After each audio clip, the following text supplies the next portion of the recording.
Some buildings carry history, others carry sorrow. But this one carries death. Perched above a deadly waterfall in Colombia stands a hotel where guests checked in and jumped out. This is the true story of the Suicide Hotel. Once upon a time, or so the story goes, a group of Colombian engineers were working on a new project, a road that would cut through the jungle, connecting two very important cities. It was a big deal for the country, a feat of engineering and ambition. But what they didn't know, or perhaps couldn't have anticipated, was the natural wonder they would find along the way. Deep within the jungle, high up in the mountains, they discovered a majestic waterfall, tall and proud, thundering into the depths below. It was love at first sight.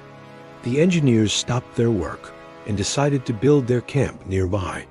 There, nestled in the rainforest, surrounded by nature's grandeur, they set up home and watched the waterfall every day. They named it Tequendama, and soon the camp wasn't enough. They wanted more. They wanted to capture the wonder of the falls, to bottle the magic and make it last forever. So they did something crazy. They built a hotel.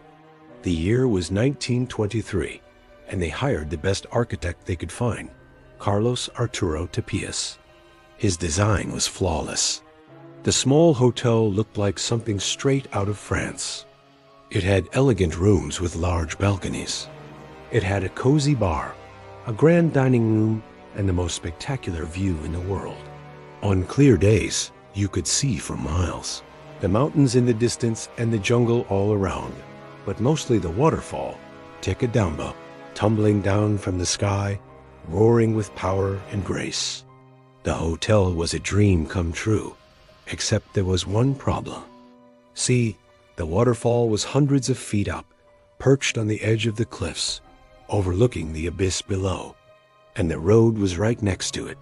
Soon, workers and tourists alike started to notice the same thing. The higher you went, the more you wanted to fall.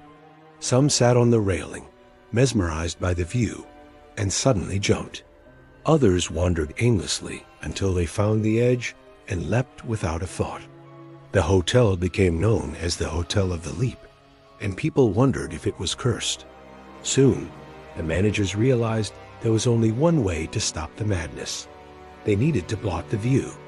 But how do you cover up such beauty? The answer, they decided, was simple: to hide the view behind trees.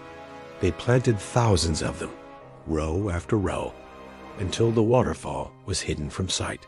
The plan worked, but it was too late. The damage was done.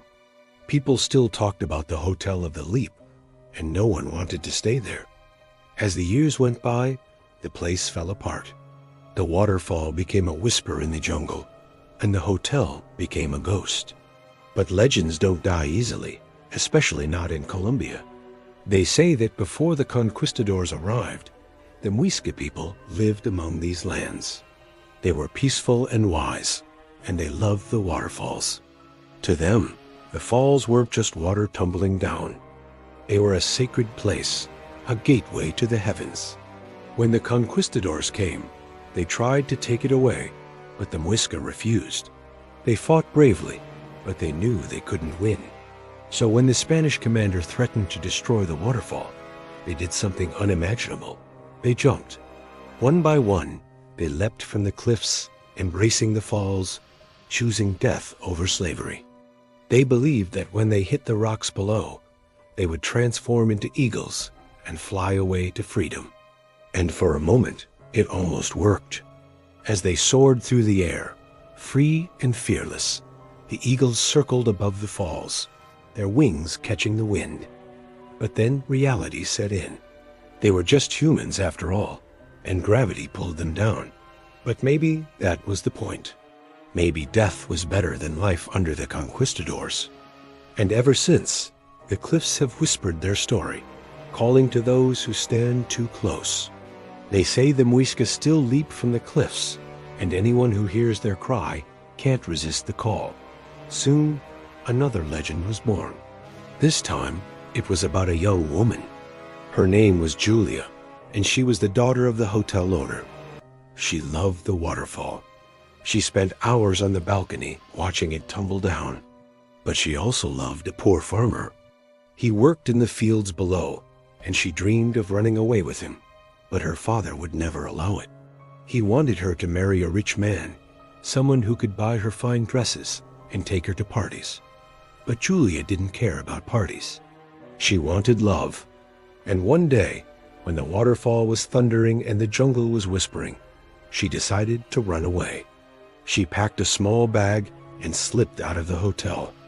The farmer was waiting for her by the road, and together they walked towards the waterfall. Then something amazing happened. They reached the edge of the cliffs, and without hesitation, they jumped. Hand in hand, they embraced the falls and flew towards freedom. But as they plummeted towards the rocks below, they screamed in terror. Their dreams were shattered, and the only thing that remained was their love. They say their bodies were never found. All that was left was a splash in the water and a legend by the falls. People started visiting the hotel just to see it. But they weren't interested in the rooms or the view. They wanted to get close to the waterfall and feel its power. Soon, the place became known as the Hotel of the Leap. It was the 1930s, and a famous poet was traveling through Colombia. He heard about the strange hotel, and he wanted to see it for himself. He arrived one afternoon, and from the moment he stepped inside, he felt something strange. The air was heavy, and a deep sadness hung in the rooms. He walked to the balcony and stood by the railing, and that's when he heard it. A faint voice whispered his name, and it sounded like a plea. Startled, he turned around, but no one was there. Was it a ghost? Was it the wind? He didn't know, but he felt uneasy. He decided to stay the night, and as the darkness crept in, the sounds began. Footsteps echoed in the halls, even though no one was there. Dozens of footsteps, then a knock on the door. He opened it, but nothing was there. Just an empty corridor and a whisper down the stairs. The poet ran to the balcony, desperate for fresh air. That's when he saw it, a lone figure standing by the edge. The silhouette was thin, and the dress was old-fashioned. But before he could get a closer look, the woman vanished. In the morning, he told the staff what he'd seen, but they just smiled and shrugged. They were used to these stories by now. But the poet was shaken. He left the hotel immediately and never looked back. The years went by, but the legends remained. The hotel became a shadow of its former self, and the waterfall became a tomb. They say if you visit the place, you can still feel their presence. You can hear the footsteps echoing in the halls, the whispers in the dark, and the splash of water against the rocks. If you visit today, you won't find much. The hotel is gone, abandoned and decaying, eaten away by the jungle. Only the waterfall remains, towering over the cliffs and thundering into the depths. If you stand at the edge, listen carefully, you might hear their voices calling to you.